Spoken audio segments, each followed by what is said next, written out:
제가 예전에 섬기던 교회에 있을 때 주일이 되면 신기한 광경이 펼쳐졌습니다. 수십 명의 사람이 막 저쪽에서 걸어와요. 그리고 줄지어서 교회에 들어와요. 그리고 다들 1초 만에 나가요. 줄지어서 옆 교회로 가는 것 같아요. 이 사람들이 와서 1초 동안 뭐 하느냐? 500원을 받아요. 지금 시세로 하면 한 1200원쯤 될 것 같아요. 원로 장로님께서 한쪽에 500원짜리 동전을 막 이렇게 많이 마련해 주시고, 그분들이 오면 이렇게 한 개씩 주세요. 그러면 그냥 받아서 가요. 왠지 다른 교회에서 이미 받았고 여기 와서 받고 또 다른 교회로 가는 것 같아요. 그렇게 여러 군데 가서 돈을 받아서 쓰시는 것 같아요. 그런데 그 수십 명 중에 고맙다는 말을 하는 사람이 없어요. 그냥 당연하다는 듯이 받아가요. 이런 모습이에요. 내가 왔으니 돈을 내놔라. 제가 사역지를 옮겼어요. 이제 저는 교회 1층에 사무실이 있었고 담임 목사님은 교회 6층에 계셨어요. 모르는 사람이 찾아와요. 담임 목사님을 뵙고 신앙 상담을 받고 싶대요. 저한테 말씀하시라고 이렇게 제가 말씀하면요, 그분의 사정이 시작돼요. 제가 이제 열심히 이렇게 고개를 끄덕이면서 듣고 있는데 1시간 뒤에 결론이 났어요. 10,000원만 달라는 거예요. 그래서 배고프실 것 같아서 제가 5,000원을 드렸어요. 다른 분이 오셨어요. 왠지 돈을 드리면 술을 사드실 것 같아요. 그래서 김밥을 사다가 드렸어요. 근데 김밥 말고 돈을 달래요. 그래서 돈은 못 드린다고 했어요. 저는 이제 다른 분이 계속 오실 것 같아서 이제 컵라면을 사다 뒀어요. 다른 분이 오셨어요. 배고픈데 돈을 좀 주실 수 없냐고 해서. 그래서 제가 컵라면하고 젓가락 꺼내면서 컵라면을 드리겠다고 했어요. 그분이 라면은 안 먹는다고 돈을 달래요. 그래서 제가 돈은 드리지 않는다고 라면에 물을 받아드리겠다 이렇게 말씀드렸어요. 그랬더니 화를 내면서 나가셨어요. 영화에서 본 것 같은 장면이었습니다. 빚쟁이가 왔다가 돈 못 받고 다음에는 준비해놔 하고 협박하면서 가는 느낌이었어요. 사무실 입구에 이렇게 썼습니다. 돈은 드리지 않습니다. 그런데 얼마 지나지 않아서 상담하고 싶다고 오는 분들이 없어졌어요. 그때 깨달았어요. 여태까지 상담받으러 오신 많은 분들이 결국 바라신 것 돈이었구나. 딱 한 명 있었습니다. 목사님 제 얘기 들어주셔서 감사합니다 라고 고마워하면서 가신 분이 한 분 계셨어요. 나머지는 엄청 허무한 얼굴이에요. 한참 자기 사정을 얘기하셨는데 제가 돈은 드리지 않아요 이렇게 말하면서 사무실 앞에 써 있는 걸 보여드려요. 돈은 드리지 않아요. 그러면 얼굴이 이런 얼굴이에요. 지금 내가 여기 와서 쓴 시간이 얼마인데 당신은 나한테 돈을 안 내놓는 거냐, 이런 얼굴이에요. 그 이후로 저는 상담을 오시면 상담은 해드리는데 돈은 못 드려요 이렇게 처음부터 말해요. 그러면 저 돈 달라고 온 거 아니에요 라고 하면서 상담 안 받고 바로 돌아가세요. 영화 대사 중에 이런 대사가 있습니다. 호의가 계속되면 권리인 줄 안다. 처음에 누군가 좋은 마음으로 돈을 주셨을 거예요. 다른 교회 가서 해봤더니 또 줘요. 그러자 그게 그분의 권리가 되었어요. 교회 가면 너무 당연히 자기한테 돈을 줘야 되는 줄 알아요. 이제 예전 교회에서는 그런 분이 너무 많이 오니까 이제 금액을 정했어요. 교회에서 500원. 그리고 그것도 주일에만. 그랬더니 주일에 정확한 시간이 되면 수십 명이 몰려와서 500원 받고 사라져요. 그런데 이게 이제 그분들만 그런 건 아닙니다. 사람이 다 똑같은 부분이 있어요. 사람은 누구나 지속적인 도움을 받으면요, 고마움을 느끼지 못하게 됩니다. 그리고 당연히 여기게 됩니다. 오늘 날씨 좋고 요즘 참 날씨가 좋죠? 제주의 오름들, 산과 들판이 황토색이었는데 지금은 온통 초록색입니다. 푸르름이라는 이런 것이다. 뭐 자연이 말해주는 것 같아요.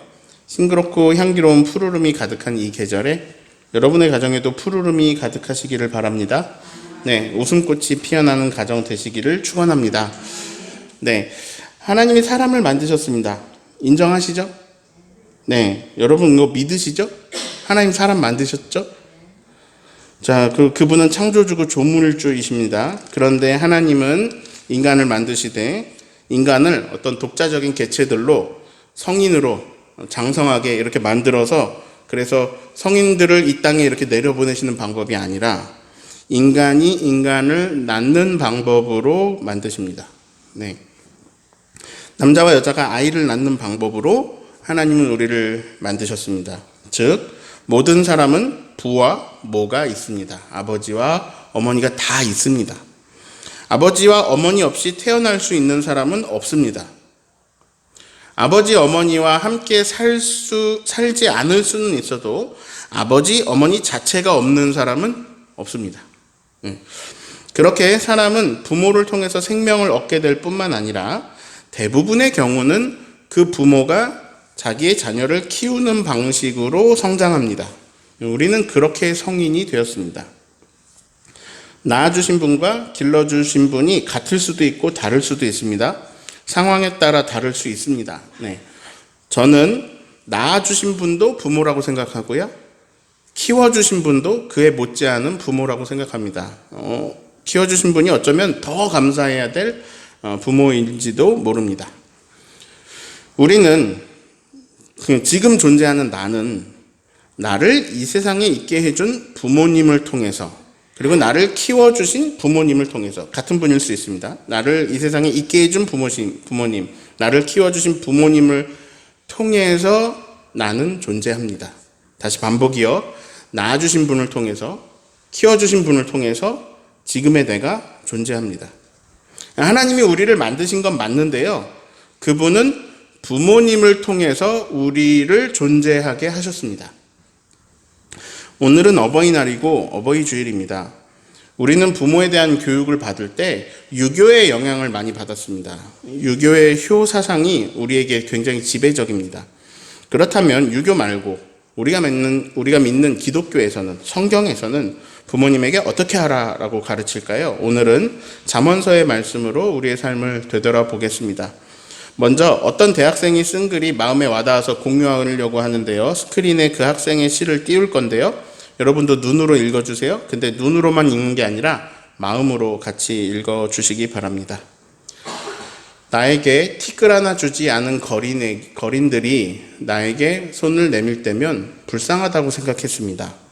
그러나 나에게 모든 것, 전부를 주신 어머니가 불쌍하다고 생각해 본 적은 없습니다. 나에게 밥 한 번 사준 선배들, 친구들은 고마웠습니다. 답례하고 싶어서 불러냅니다. 그러나 날 위해 밥을 짓고 밤늦게까지 기다리는 어머니께 감사하다고 생각해 본 적은 없습니다. 실제로 존재하지도 않는 드라마 속 배우들, 드라마 가정사에 그들을 대신해서 눈물을 흘렸습니다. 그러나 일상에 지치고 현실 가운데 힘든 어머니를 위해 진심으로 눈물을 흘려본 적이 없습니다. 골방에 누워서 아파하던 어머니 걱정은 제대로 한번 해본 적이 없습니다. 친구나 애인에게는 사소한 잘못 하나에도 미안하다고 사과하고 용서를 구했습니다. 그러나 어머니에게는 잘못을 셀 수도 없이 많이 했는데도 용서를 구하지 않았습니다. 죄송합니다. 이게 대학생이 쓴 시인데요. 우리들 모습이 다 이러지 않았을까요? 아까 이런 말을 했습니다. 친절이 계속되면, 호의가 계속되면 권리인 줄 안다. 이제 한 번 친절하면요, 그 친절이 고맙다고 생각하는데 그게 반복되면 이거 내가 당연히 받아야 하는 권리라고 생각하게 된다는 거예요. 누가 목요일마다 도시락을 줘요? 100번 받았어요. 근데 이번 주에 안 주네요. 이럴 때 할 말은요, 그동안 너무 감사했습니다. 예요. 근데 사람들은 오늘 목요일인데 왜 도시락 안 줘요? 이렇게 말해요. 우리는 누군가의 도움으로 살고 있습니다. 우리는 엄청난 도움들을 받고 있습니다. 그리고 보통 이런 도움에는 돈을 드립니다. 우리 집에 누가 와서 사람 불렀어요? 누가 와서 하수구를 뚫어줬어요? 도움을 받았잖아요? 그리고 우린 돈을 드립니다. 우리 아들이 피아노를 배웠어요? 도움을 받았잖아요? 우리가 돈을 드립니다. 우린 도움을 받고요. 돈을 드려요. 그런데 그 도움을 준 사람이 아니에요, 안 받아요. 그리고 공짜로 도움을 줘요. 그리고 그걸 계속 공짜로 해주면요, 결국 그 도움을 당연하게 여기고 고마워하지 않아요. 자, 예를 들어 볼게요. 어제 교회 청소를 누군가 했을 겁니다. 이거를 우리가 고마워해야 됩니다. 고마운 일입니다. 내가 오늘 교회 갈 거니까 당연히 누군가 청소해놔야 돼. 이거 아니에요. 네. 자, 우리는 여기 모여서 한 시간 잠깐 모였다가 갑니다. 그런데 이 잠깐 모이는 한 시간 안에 되게 많은 사람들의 헌신이 녹아 있습니다. 네. 여러분이 보는 꽃이나 여기 보이는 모든 것들이 다 다른 사람들의 수고와 헌신과 도움으로 가득해요. 언제나 다 늘 준비되어 있고 우리는 그것을 누리고 갑니다. 그리고 우리는 이제 그것을 당연히 여깁니다. 자, 한 시간, 되게 짧은 이 한 시간에도 우리 많은 도움을 받고 있어요. 마찬가지로 삶의 모든 영역에서 우리는 수없이 많은 남의 도움을 받고 있고 그 도움 없이는 살 수가 없습니다. 자, 지금 성인이 된 우리들, 그 성인이 된 우리들도 남의 도움 없이는 잠시도 살 수가 없어요. 자, 그러면 아이들은 어떨까요? 갓난아기를 보세요. 혼자 할 수 있는 게 아무것도 없습니다. 1년 있어야 겨우 걸을 수 있습니다. 한 4살 돼야 말 조금 합니다. 그리고 한 20살 돼야 돈을 조금이나마 벌까 말까 합니다. 20살 돼서 돈 버는 사람 요즘 또 많이 없어요. 그러면 그때까지 그 아이는 어떻게 컸을까요? 무언가 엄청난 도움이 있었습니다. 24시간. 이 도움은 너무 커서요. 셀 수가 없는 도움입니다. 그게 일시적인 도움이 아니고요. 지속적으로 계속된 도움이에요. 이건 인간 숫자로 셀 수 있는 도움이 아닙니다. 뉴스를 보니까 어떤 정신이 이상하게 된 엄마가 갓난아기를 방치해뒀어요. 그냥. 그때 얼마 지나지 않아서 아이가 굶어 죽고 말았습니다. 그리고 기저귀를 갈아주지 않아서 자신의 배설물에 의해서 온몸이 더러워지고 염증이 가득히 생긴 채 굶어 죽었어요. 만약에 우리를 보살펴주는 분이 없다면 우리의 결말은 그렇게 났을 겁니다. 지금 우리가 살아있다는 것은 누군가의 보살핌을 받았다는 증거입니다. 우리는 혼자 무언가를 할 수 있었던 사람들이 아닙니다. 밥 한 끼에 굉장히 감사해야 됩니다. 그런데 우리 부모님은요, 한 끼가 아니라 수십 년을 내가 성인이 되도록 나를 먹이고 입히고 막 놀아주고 교육시키시고 양육하시고 했습니다. 근데 어떻게 그럴 수 있었는가? 그런 희생이 어떻게 나오는가? 사랑하기 때문입니다. 자녀가 다 커서 성인이 돼도요, 부모님은 자녀 생각을 잊지를 않아요. 제가 신방을 해보면 다들 자녀에 대한 말씀을 하십니다. 왜냐? 관심사가 자녀예요. 사랑하거든요. 오늘 어버이 주일입니다. 어버이 주일이라고 해서 우리가 딱히 무언가를 하는 건 없습니다. 다만 오늘은 기억하자는 겁니다. 그리고 고마워하자는 겁니다. 살아계시든 돌아가셨든 우리는 부모님에게 말할 수 없는 은혜를 입었습니다. 이것을 기억해야 됩니다. 우리는 말할 수 없는 은혜를 입었습니다. 자, 그러면 우리는 부모님에게 어떻게 해야 될까요? 오늘 주신 말씀 22절을 같이 읽겠습니다. 너를 낳은 아비에게 청종하고 내 늙은 어미를 경히 여기지 말라. 아멘. 여기서 이 말씀에서 두 가지 생각해 볼 건데요. 첫 번째는 청종하라입니다. 따라합니다. 청종하라. 네. 우리는 어버이날이 되면 선물을 준비하기도 합니다. 그리고 현찰을 준비하기도 합니다. 부모님이 선물 좋아하실까요? 부모님이 현찰 좋아하실까요? 네, 좋아하십니다. 되게 좋아하십니다. 엄청 좋아하시니까요. 그러므로 많이 드리십시오. 사정이 허락하는 한 많이 드리세요. 그러나 이런 모습은 아닙니다. 난 돈 들였으니까 내 할 일 다 했어. 그건 아닙니다. 자녀들은 보통 그렇게 생각합니다. 난 용돈 드렸으니까 내 할 일 다 했어. 물론 용돈 드리는 건 되게 훌륭한 일입니다. 그러므로 많이 드리세요. 할 수 있는 한 많이 드리세요. 근데 더 중요한 게 있어요. 사람은 이제 생존할 수 있는 환경 만들어주면 끝 이렇게 생각할 수 있지만 정작 사람한테 필요한 거는요, 인격적인 대우입니다. 관심과 사랑입니다. 우리에게 물질이 주는 기쁨이 있어요. 근데 그거보다 우리의 행복을 더 크게 좌우하는 건요, 인격적인 관계입니다. 우리는 인격적인 관계로 인해서 행복하고 즐거운 거예요. 아무리 돈이 많고 등 따시고 배불러도 관계가 깨지고 사랑받지 못하고 존중받지 못하고 무시당하고 거절당하고 하면 절대로 행복할 수 없습니다. 오늘 주신 말씀 25절에서 제가 설교 제목을 따왔습니다. 설교 제목이 뭐죠? 부모님을 즐겁게예요. 자, 25절 말씀을 같이 읽겠습니다. 내 부모를 즐겁게 하며 너를 낳은 어미를 기쁘게 하라. 자, 너의 부모를 즐겁게 해드려라. 널 낳은 어머니, 아버지 기쁘게 해드려라. 이것이 성경의 가르침이요 명령입니다. 자, 즐겁게, 기쁘게. 즐겁게, 기쁘게 해드리는 방법이 뭘까요? 다시 한번 따라합니다. 청종하라. 청종하라는 말은 들으라는 말입니다. 귀 기울여 들으라는 말입니다. 저는 제 아내에게 고맙습니다. 저는 제 아내가 관심 없어 하는 얘기를 막 합니다. 그런데 아내는 관심 없는 그 얘기를, 제 이야기를 듣고 고개를 끄덕이면서 막 잘 들어줍니다. 그러면요, 제 자존감이 올라갑니다. 그리고 기분이 좋습니다. 자, 말씀에서 이렇게 표현했죠. 즐겁게, 기쁘게. 즐겁게 하라. 기쁘게 하라. 근데 제 아내가 저한테 큰 선물 준 거 아니에요. 뭐 돈 준 것도 아니에요. 그냥 제 얘기 들어줬어요. 근데 말하는 걸 들어만 줘도 사람이 기분이 풀리고요. 기분이 좋아지고 행복해집니다. 내 이야기를 존중해주고 들어주고 있다는 게 행복하게 합니다. 오늘 성경은 우리에게 명령하십니다. 부모님의 말씀을 청종하라. 예, 문제는 여기 있어요.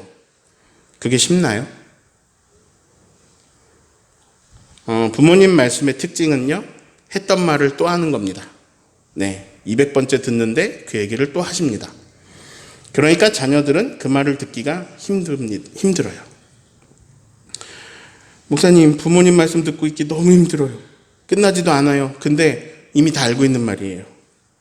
네, 그래도 들으십시오. 명령입니다. 청종하라. 그것이 부모님을 기쁘게 해드리는 방법입니다. 막 용돈을 막 100만 원씩 드리지는 못해요. 하지만 들어드리는 건 누구나 할 수 있는 겁니다. 분명히 10중 8구 부모님은요, 자녀가 잘 되는 마음으로 뭐 하실 거냐면 잔소리를 하실 겁니다. 그 잔소리도 처음 하시는 말씀이 아니죠. 여러 번 이미 하셨던 잔소리예요. 말씀이에요. 그러나 그 내용을 잘 번역해보면, 이거 번역해야 되는데, 번역해보면 결국 전부 내가 너를 사랑한다입니다. 예를 들어 볼게요. 부모님이 상처 주는 말을 되게 잘하세요. 야, 남들은 이렇게 누구 아들은 누구는 이렇게 잘 나간다는데 너는 그 나이 먹도록 그게 뭐냐? 굉장히 안 좋은 말이에요. 비교예요. 이거는요, 사람을 망가뜨리는 말이에요. 그 나이 먹도록, 이 정도면 다행이죠. 그 나이 처먹도록 이게 뭐냐? 이게 사람을 망가뜨리는 말이에요. 천하에서 제일 쓸데없는 게 비교예요. 비교당해서 기분 좋을 사람이 하나도 없어요.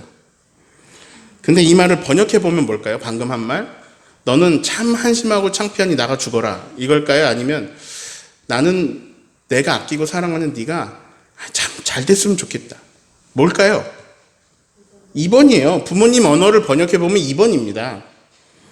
나는 너를 아끼고 네가 되게 잘 되기를 바란다. 나는 오늘도 교회 가서 네가 잘 되기를 기도했다. 근데 자녀가 들을 때는요, 이게 1번으로 들립니다. 부모님이 이런 말을 하면 안 되겠죠. 하면 안 돼요. 여러분도 하지 마세요.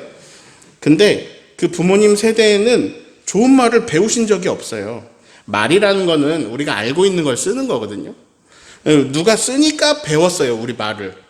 근데 좋은 말을 쓴 사람이 없어요. 쓰는 분들이 없어요. 그러니 배운 게 좋은 말이 없어요. 그러다 보니 사용할 수 있는 말 중에 좋은 말이 없어요. 근데 부모님이 변하기를 바라는 건 정말 쉬운 일이 아니에요. 그건 되게 어려운 일이에요. 그러니까 그건 포기하는 게 좋아요. 그러면 그 말이라는 소통 속에 들어있는 진심이 중요한 거잖아요. 말은 소통하는 건데 그 진심이 중요한 거잖아요. 근데 사실 그 어떤 말씀을 하셔도 그 진심을 들여보면요, 내가 참 너를 많이 아끼고 있어, 이거예요. 네. 사실 부모님은 그 말씀을 하고 계신 거예요. 내가 너를 사랑한단다. 근데 내가 너에게 별로 해줄 수 있는 게 없어서 너무 안타까워. 이런 거예요. 그래서 우리는요, 번역기를 장착하고 들어야 돼요. 아, 부모님이 예나 지금이나 나를 참 아끼시는구나. 이렇게 들려야 돼요. 근데 부모님이 쓸 수 있는 말 중에는 좋은 말이 없어가지고 그래서 저렇게 말씀하시는구나 라고 우리가 번역기를 장착하고 들어야 돼요. 부모님은 부모님의 가치관을 말씀하실 거예요. 자녀들은 자녀의 가치관이 있잖아요. 정신과 의사가 좋은 걸 알려줬어요. 부모님 앞에서 네네 하고 부모님 말 듣지 말래요. 부모님 앞에서는 네네 하고 듣지 말래요. 부모님의 가치관하고 자녀의 가치관은 너무나 다를 수밖에 없어요. 이거는 시간차가 있기 때문에 너무 당연한 거예요. 고대에도 동굴 벽화 보면 요즘 애들 버릇없어 막 이렇게 써 있어요. 이게 시간차 때문에 어쩔 수 없어요. 근데 이 자녀들이 부모의 가치관에 맞춰서 살아야 되는 건 아니에요.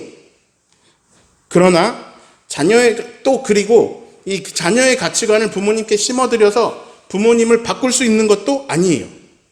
그러니까 그냥 서로 다른 가치관으로 사는 거예요. 그냥 서로 다르게 생각하고 사는 거예요.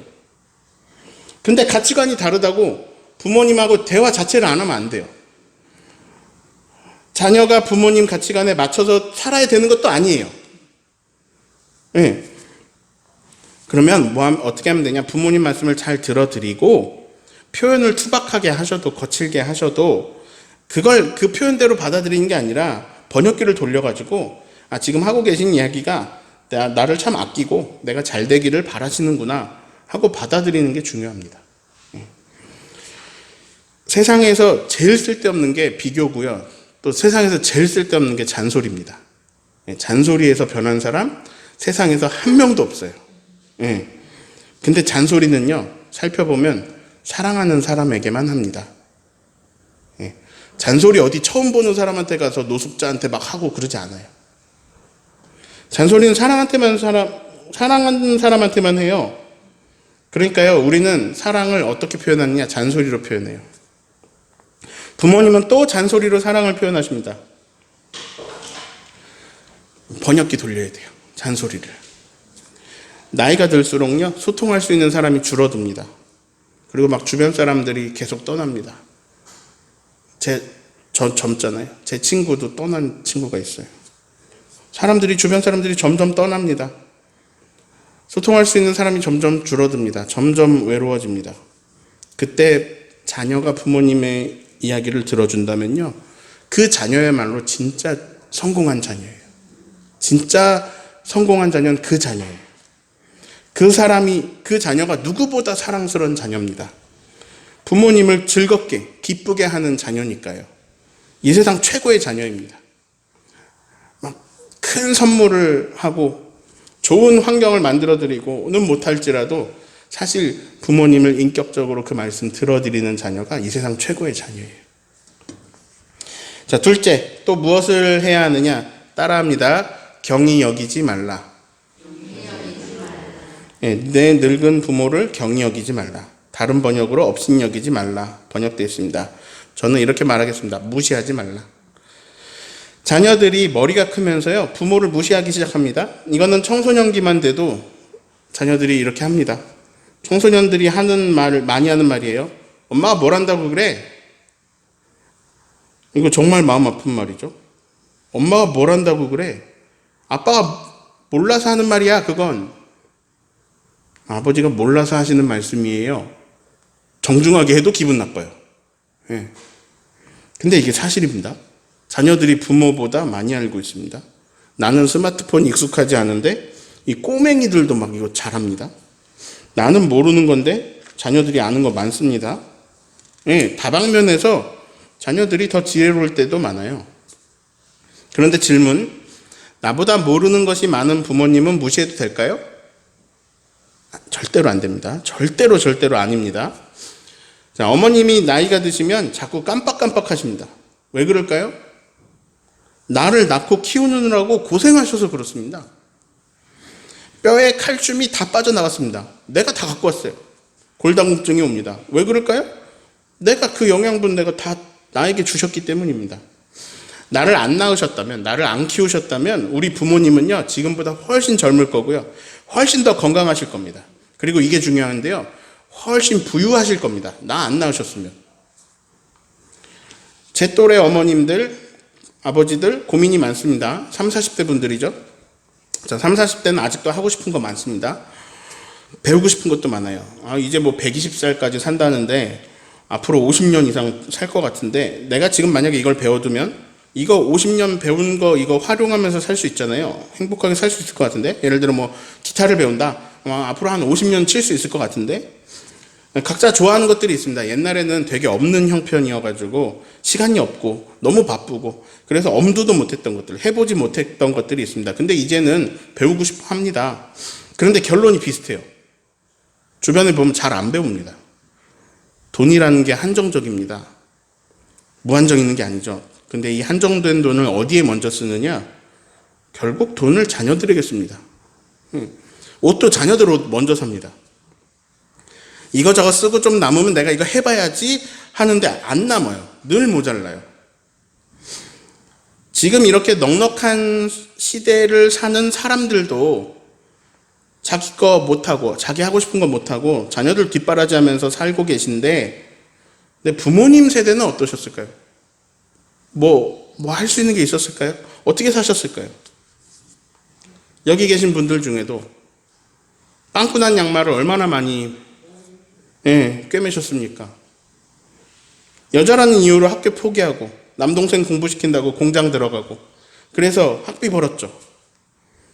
아이들 학교 보내놓고 밭에 나가 일했죠. 바다에 들어가서 일했죠. 저는 대학원까지 나왔습니다. 저 나름 석사예요. 자, 이걸 바꿔 말하면요. 제가 대학원까지 나왔다는 건 누군가 제 학비를 다 책임졌다는 겁니다. 제 전도사 월급으로는요, 학비를 절대로 감당할 수 없었어요. 저는 신학대학원에서 장학금을 받았습니다. 그 신학교 장학금은요, 이름도 모르는 교인들이 학교에 보내주신 겁니다. 즉, 저는 우리 아버지의 피땀 어린 등록금, 거기 더하기, 얼굴도 모르는 교인들의 헌금으로 대학원을 졸업했습니다. 제가 학교에서 막 에어컨 켜놓고 에어컨 쐬면서 책 볼 때 우리 아버지는 의류 원단 이거 등에 지고 나르면서 제 학비를 댔습니다. 우리 어머니는요, 하루에 그 당시 돈 2만 원 벌려고 리서치 회사에서 하루 종일 사람들한테 전화 걸어서 통계 내는 일을 하셨습니다. 거의 대부분의 사람들이 그냥 끊어버리는 거, 막 화내는 거, 이런 전화를 수백 통을 돌리면서 저를 공부시키셨어요.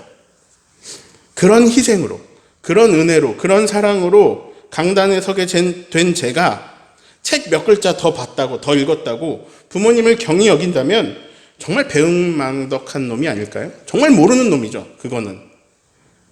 배운 게 아니고 모르는 거죠. 성도님들이 피땀 흘려 드린 헌금으로 막 에어컨 쐬가면서 편하게 공부한 주제에 성도님들 은혜 모르고 성도님들 무시한다면 이거 정말 잘못된 거 아닐까요? 내가 밥해야 되는데 누군가 해주셔서 먹었고 내가 돈 벌어야 되는데 누군가 해주셔서 그래서 내가 공부할 수 있었는데 내가 공부하는 거를 부모님이 모르는 게 당연하죠. 그 당연하고 성도님들이 모르는 게 당연한데 그거 당신 모르잖아요. 이렇게 무시한다면 이거 뭔가 대단히 잘못된 거 아닐까요? 우리는요, 부모님을 무시할 게 아니라 정말 고마움을 회복해야 됩니다. 감사함을 회복해야 됩니다. 진짜 우리는 누군가 어제 그냥 우리가 지금 잠깐 앉아있는 이 시간에도 누군가 어제 몇 시간 동안 땀 흘려서 교회 청소해 준 거 뭐 이런 거 고마워해야 됩니다. 다 녹아 있어요. 지금 내가 누리는 것 중에 내가 한 거 진짜 지극히 일부분이에요. 내가 한 거 뭐가 있나 보세요. 별로 없어요. 다 누군가가 도움 주는 겁니다. 고마워해야 됩니다. 근데 그걸 끝없이 나에게 해주신 분이 부모님입니다. 고마워할 줄 모르고 나이 드신 부모님을 경히 여기는 것은 배은망덕한 행동입니다. 어머니라는, 아버지라는 그 고귀한 이름에 고마움과 감사함을 가져야 합니다. 그리고 그분들을 기쁘게 해드려야 됩니다. 네, 성경은 우리에게 오늘 명령합니다. 너의 부모를 즐겁게 하라.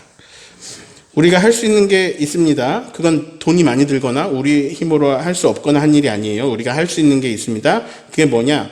부모님을 무시하지 않는 겁니다. 그리고 그 말씀을 들어드리는 겁니다. 네. 부모님을 기쁘게 해드리는 방법은 여러 가지가 있겠지만 다른 것보다 이 두 가지만이라도 성경의 가르침대로 노력해 봅시다. 이 가르침에 귀를 기울여 봅시다. 부모님 즐겁고 기쁘셔서 모두가 즐겁고 기쁘게 되기를 예수님의 이름으로 축원합니다.